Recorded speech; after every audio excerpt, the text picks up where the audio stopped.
Esta parábola é uma das mais conhecidas da Bíblia.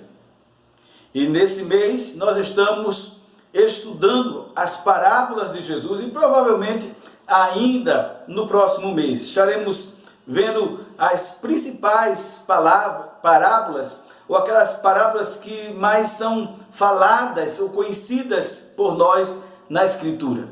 Lembrando que as parábolas elas têm um princípio peculiar, particular de interpretação. Nós não podemos chegar e simplesmente atribuir significados aleatoriamente ou da nossa cabeça em cada elemento da parábola. É possível até sim fazer isso, porém isso tem que ser observado à luz do contexto. Esta parábola aqui que nós acabamos de ler, eu quero convidar você a trazer a sua Bíblia e abri-la mais uma vez em Lucas capítulo 15, a partir do verso 11, é uma continuação daquilo que Jesus vem falando para os para os fariseus e escribas que o criticavam por ele estar comendo, conversando com publicanos e pecadores, como diz o verso 1 e o verso 2. Jesus, ao perceber e ao saber desse murmúrio que havia entre eles, porque eles rejeitavam os pecadores e publicanos, e Jesus estava justamente com estes, Jesus então, versículo 3 diz, então Jesus propôs uma parábola, e aí conta a parábola conhecida da ovelha perdida, mas que não é da ovelha perdida. Aquela parábola que está em Lucas 15, de 3 a 7, não se trata da ovelha perdida, apesar que as nossas Bíblias colocam esse epígrafe, nós nos acostumamos a falar da parábola da ovelha perdida. Mas na verdade a parábola é do pastor bondoso, é do pastor que vai em busca da sua ovelha. O principal personagem é o pastor e não a ovelha. A parábola da dracma perdida é o que nós já temos dito, é como se fosse uma parábola gêmea. Muda os elementos, mas a mensagem continua a mesma.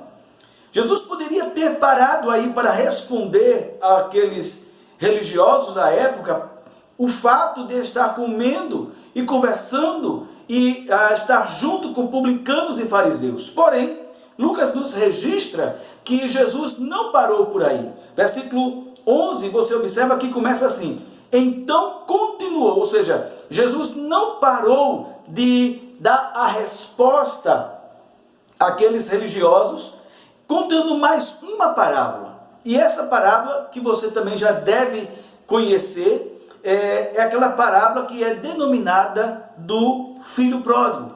Porém, eu quero convidar você a mudar esta imagem, a mudar o título dessa imagem, dessa parábola, melhor dizendo. Por quê? Porque a parábola não se trata do filho. A parábola se trata do pai. Da mesma forma que da ovelha perdida, a parábola não é da ovelha perdida, porque o principal personagem ali é o pastor, aqui também não é diferente. E quando nós olhamos para esta parábola, pelo menos há três personagens que nós precisamos olhar e considerar e ver alguns pontos de cada um desses personagens, que é justamente o filho mais novo, o filho mais velho e o pai. Vamos então parar e perceber aqui e refletir um pouco sobre esse filho mais novo. Esse filho mais novo, ele desfrutava da comunhão com o pai. Ele desfrutava da comunhão com o pai, ele estava na casa do pai, ele tinha tudo ao seu dispor, tanto a figura do pai como as coisas do pai. Mas o texto nos diz que certo dia, este jovem, o filho mais novo deste senhor, ele chega para o seu pai e rebela-se. Por que rebela-se? Porque ele pede a parte que lhe era devida, a parte da herança. Todos nós sabemos que nós só recebemos a herança quando alguém morre. Pedir a herança antecipadamente, e ele sendo o mais novo, isso significava que ele estava rompendo laços com o seu pai, que ele não estava considerando mais o seu pai como autoridade sobre ele, que ele tinha o seu pai como alguém que tivesse morrido. E é interessante que o pai então atende. O pai permite que ele receba a herança, mas ele não se contém em receber a herança e ficar junto do pai. Ele recebe a herança e diz que passado não muitos dias, diz o versículo 13, esse filho mais novo, ele então parte para uma terra distante. E lá nessa terra distante, ele dissipa todos os bens que recebeu do seu pai, com prostituições, com festas, com gastos, etc. O fato é que ele se distancia do pai, ele se rebela e se distancia do pai, vai para essa terra distante, e chegando lá, depois de um certo tempo, depois que ele gastou tudo o que tinha, vem uma grande fome sobre aquela cidade, e ele passa a sofrer. E quando ele sofre, ele vai buscar trabalho, ou ele consegue trabalho num dos lugares que menos indigno, que era justamente trabalhar, cuidar de porcos. Até que um dia, como nós acabamos de ler, Lucas registra que Jesus está falando, que ele caindo em si, ele diz, os trabalhadores do meu pai têm pão, comida, casa, bebida, e eu estou aqui. Levantar-me-ei, irei à casa de meu pai, e vou ter com o meu pai mais uma vez, e dizer, pai, pequei contra o céu e perante ti. Aquele jovem, ele se arrepende, e ele volta para o pai, e quando o pai o encontra, o abraça, e ele diz logo para o pai, pai, pequei contra o céu e perante ti. Já não sou digno de ser chamado teu filho. Recebe-me como um empregado teu, mas eu sei que eu não sou digno de ser chamado teu filho. Quem é esse jovem aqui na parábola? Quando nós olhamos o contexto, nós podemos perceber que esse jovem aqui, esse filho mais novo, aponta justamente para os publicanos e pecadores, dos quais os fariseus e os escribas não julgavam digno, desprezavam. Porque esse jovem aqui, ele toma atitudes de rebeldia contra o pai, ele toma uma atitude de distanciamento, e isso até para o próprio judeu era algo abominável. Como é que um filho podia fazer isso com o próprio pai? Então ele não era digno, mas lembrem-se que eles também estão julgando os publicanos e pecadores como pessoas não dignas, por isso que Jesus não poderia estar ali com ele. Esse filho mais novo, dentro do contexto aqui, aponta justamente para os publicanos e pecadores que não eram dignos e que eram criticados e rejeitados pelos religiosos da época. O segundo personagem que nós temos aqui é o filho mais velho. E assim como os publicanos e pecadores apontam para o filho mais novo, ou o filho mais novo indica que são os publicanos e pecadores, aqui também o filho mais velho indica o personagem do fariseu e do escriba, dos fariseus e escribas. Por quê? É interessante que quando você vai lá para o final da parábola, quando o filho volta, e esse filho mais velho sabe do que está acontecendo, ele começa então a murmurar, porque ele fica informado de que o pai recebeu esse filho indigno, e agora ele tem dado uma festa para esse filho que é indigno. E ele começa então a murmurar e dizer assim, olha, meu pai, como é que o senhor faz um negócio desse? Eu estou há tanto tempo contigo, eu fiquei aqui em casa, e o Senhor nunca me deu uma festa, nunca me deu um carneiro, para que eu pudesse alegrar com os meus amigos. Você observa aqui que este jovem, ele estava na casa do pai, mas ele não desfrutava da comunhão com o pai. Ele estava na casa do pai, mas ele se via como um trabalhador do pai. Ele não se via como um filho do pai. Ele não sentia ou ele não tinha a comunhão com o pai.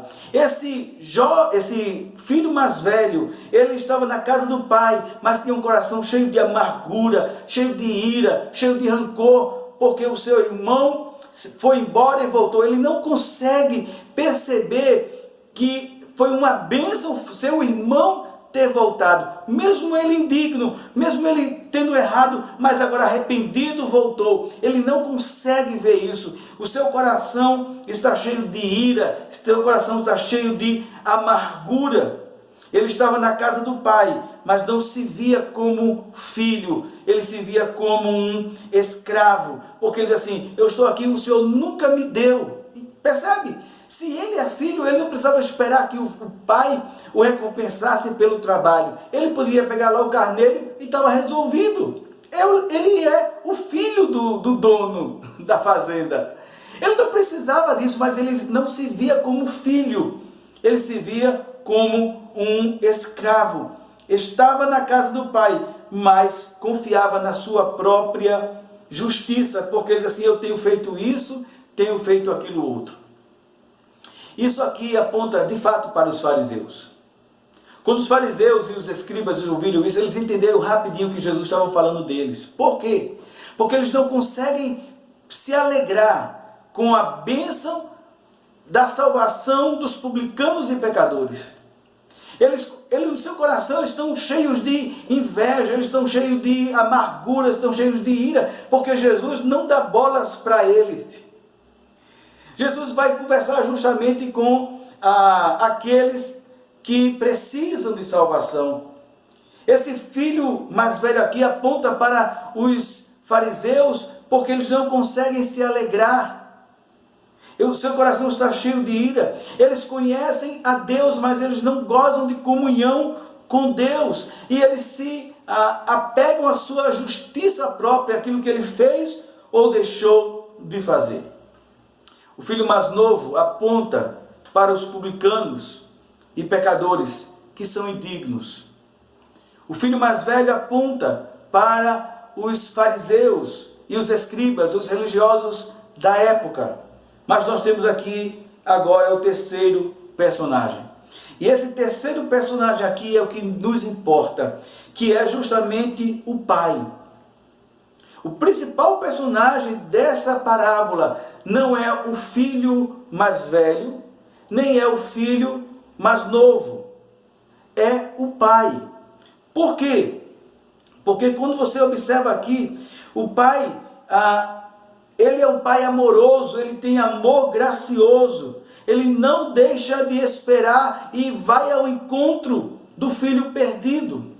Note que Jesus está dizendo que o pastor buscou a ovelha, a mulher buscou a dracma, e aqui também nós temos o pai que busca o filho. Diz o texto que ele vinha ainda longe, quando o pai corre ao seu encontro. O pai poderia, vamos pensar aqui, olha quem vem ali, mas olha quem vem, e olha como ele vem. Eu vou ficar esperando, eu vou ficar esperando. Depois de ter me insultado, depois de ter se rebelado contra mim, depois de gastar todos os bens, depois de tudo isso, olha como ele vem. E só chegar, e o pai poderia não receber, o pai tinha o direito disso. A ponto que o filho, ele sabe também disso, e diz assim: pai, peguei contra o céu e perante ti, já não sou digno. E ele realmente, isso não era uma frase retórica, não era uma frase de efeito, não era pura consciência que ele não poderia ser recebido mais como filho. E o pai poderia não recebê-lo como filho. Mas o que Jesus está dizendo aqui é que este pai, no lugar de passar em rosto, no lugar de rejeitar este que é indigno, o pai, e isso para o judeu, para os fariseus que estavam ouvindo, era uma coisa assim, meio que absurda, porque Jesus diz que este pai velho, ele vai ao encontro do seu filho. Imagina um senhor correndo para encontrar o filho mais novo. E quando ele chega, ele não faz acusações, ele não olha com olhar crítico, ele simplesmente o abraça e beija. O fato de abraçar e beijar já está dizendo: você é o meu filho. O filho nem disse nada ainda. O filho nem disse assim, olha, meu pai, eu peguei, ele disse nada, mas o pai já está dizendo para ele, você é o meu filho. Este é o pai amoroso que vem ao encontro desse filho indigno, perdido porque se afastou do seu pai. O pai amoroso que graciosamente perdoa o seu filho. Ele não apenas vai ao encontro, mas ele perdoa. Porque e você vai perceber isso porque o pai vai dizer assim, olha, traz o anel, coloca no dedo dele, traz novas vestes, coloca sobre ele e coloca ali as sandálias. Algumas pessoas querem interpretar isso como as vestes sendo uma nova vida, o anel, a aliança, as sandálias, o novo caminho. Não é bem por aí. Quando o Senhor da parábola, contado por Jesus, chama e pede para que vista, é porque ele está maltrapilho. Ele não poderia ficar como um maltrapilho. Afinal de contas, ele é filho. Quando coloca o anel, está dizendo assim, olha, nada mudou. Você foi e é o meu filho. E quando ele coloca as sandálias, está dizendo assim, você ainda é meu filho. Porque os escravos andavam descalços, mas os filhos não. Se ele deixasse o filho descalço, ele estaria indicando que não perdoou o filho. Mas a maneira de dizer que eu perdoo você e você é recebido como meu filho, é justamente trazendo a posição de filho.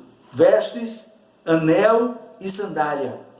Que pai amoroso, que perdoa esse filho. Que pai amoroso, que cuida desse filho, mesmo quando esse filho é indigno e se perdeu porque se afastou do pai. Esse pai amoroso, gracioso, ele celebra a volta do filho. Lembre-se que o pastor chama seus amigos, a mulher chama as suas amigas, e o pai também chama toda a vizinhança para alegrar-se com a volta do seu filho. Ele estava morto e reviveu, estava perdido e foi achado. Este é o principal personagem. É o pai amante, o pai amoroso, o pai gracioso. Talvez você possa observar esses dois filhos e talvez você e eu, nós nos encaixamos num desses dois aqui. Talvez a sua vida seja esse filho que se rebelou, que se afastou do pai, da comunhão com Deus, não quis saber mais de Deus, não quer saber mais de Deus. Mas quando volta-se para Deus, lembre-se que você não é digno. Mas mesmo assim, esse pai amoroso está pronto a lhe receber, está pronto a lhe abraçar, e a lhe restaurar, e a lhe colocar mais uma vez na posição de filho amado, mesmo sendo indigno. Quando você olha para o fariseu, talvez você seja esse fariseu, que está na casa do pai, mas que não goza das bênçãos, quer gozar das bênçãos do pai, mas não tem comunhão com o pai. Está na casa do pai, mas está buscando a sua justiça própria. Está na casa do pai, mas não é filho ainda, porque você se vê como escravo, pessoas que não têm valor diante de Deus e não percebem que você é filho. O pai, é interessante aqui, em relação ao filho mais velho, ele diz, olha meu filho, não pense dessa forma. Você também é meu filho, venha também desfrutar da comunhão. E é isso que Deus quer, esse pai amoroso. O que nós podemos aprender então de tudo isso aqui? É que a comunhão, irmãos, sempre será restaurada quando nos arrependemos verdadeiramente. Não importa o quanto você se distanciou de Deus, não importa o quanto você está distante de Deus, quer fora da casa do pai, quer dentro da casa do pai. Aqui nós não temos um filho pródigo, aqui nós temos dois filhos. Um se perdeu fora da casa, mas outro se perdeu dentro da casa. Poderíamos dizer que alguns se perdem saindo da comunhão do pai, do seio da igreja, e outros estão dentro da igreja, mas estão também perdidos. Não importa. Para que a restauração aconteça, para que a comunhão volte, é preciso arrependimento, como diz aqui o texto daquele jovem, caindo em si, reconhecendo o seu erro, arrependeu-se e voltou. Isso é arrependimento. Não é só lamentar, mas é tomar uma atitude, é levantar-se e voltar. Note que ele diz, eu vou voltar para minha casa. Ele diz, vou voltar para o meu pai. Mesmo ele sabendo que é indigno, ele quer voltar para a casa do pai. Então a comunhão sempre será restaurada quando nós nos arrependemos verdadeiramente. Não nos julguemos melhor que aqueles que se afastam de Deus. Esta é uma outra aplicação que nós podemos fazer aqui. Não nos julguemos melhor do que aqueles que se afastam de Deus. Muitas vezes estamos na casa do Pai, mas não desfrutamos da presença, da comunhão com o Pai. Estamos apenas a reclamar com o coração cheio de amargura. Como aqueles fariseus estavam todo o tempo reclamando. Ah, porque Jesus come com os fariseus, com os publicanos. Ah, porque Jesus come com os pecadores. Ah, e qual é a atitude daquele filho mais velho? É reclamar. Ele não é digno, ele não é digno.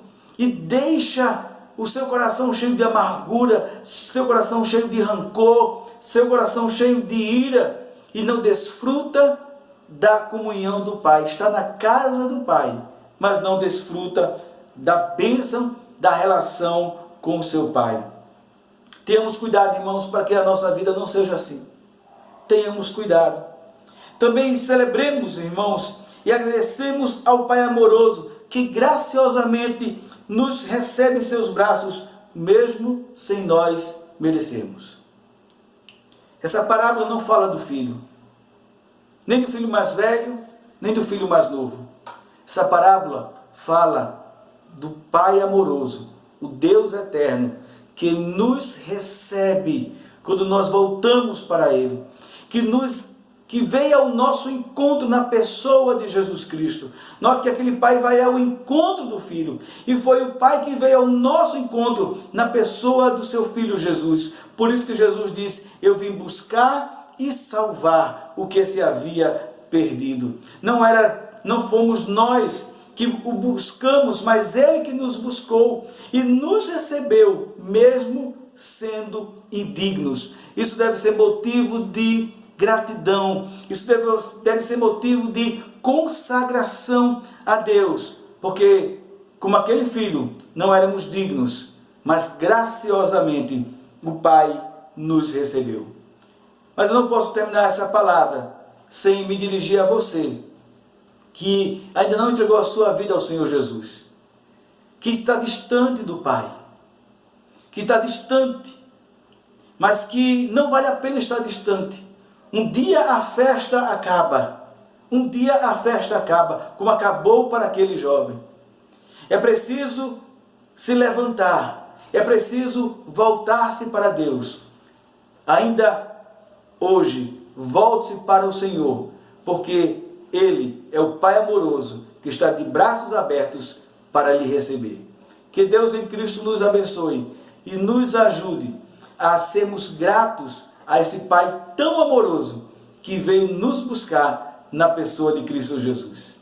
Que Deus em Cristo nos abençoe. Vamos orar? Senhor, nós somos gratos a Ti e Te louvamos por essa bondade sobre nós, que não merecemos, como aquele filho não merecia, mas o Senhor veio e nos buscou.